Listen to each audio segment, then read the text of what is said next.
Albert Einstein famously remarked in a conversation with Werner Heisenberg, he said, you know, in the West we've built a beautiful ship and in it has all the comforts.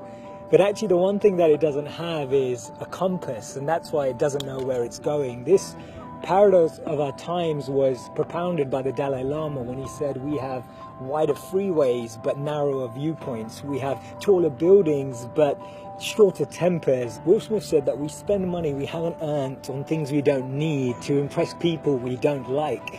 And it's phenomenal how the same technology that brings us close to those who are far away takes us far away from the people that are actually close. 30 billion WhatsApp messages are sent per day, but 48% of people say that they feel lonelier in general.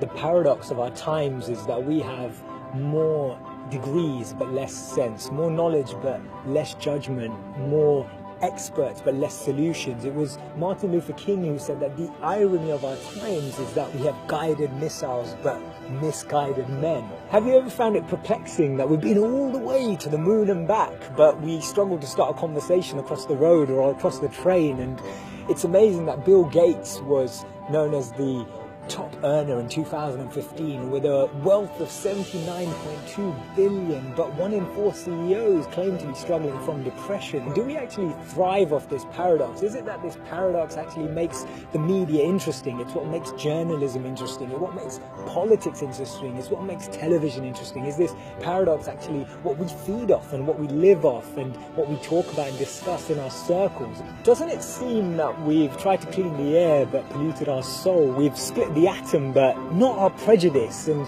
we're aiming for higher incomes but we have lower morals. So I'm hearing you ask, how do we bring a change? How do we dissect this paradox that exists in our lives? And it starts by us, each of us, pressing pause, pressing reset, and then pressing play again, taking a moment to become more conscious, taking a moment to become more aware, taking a moment to really reflect on the consequence, the implications of a misplaced word, of an unnecessary argument that we all know we didn't need to have, or to speak to someone just slightly differently, in a different tone, in a different voice, in a different empathy, with a different perspective, just to really connect with people on a different level. This thinking out loud started from Albert Einstein, and I'll track back to him when he actually said that the problems we have today can't be solved with the same thinking we used when we once created them. So actually we need to research alternative teachings. We need to deep down dig into those ancient books of wisdom. We need to go back to understanding if there's anything written in those creased pages of time that can actually reveal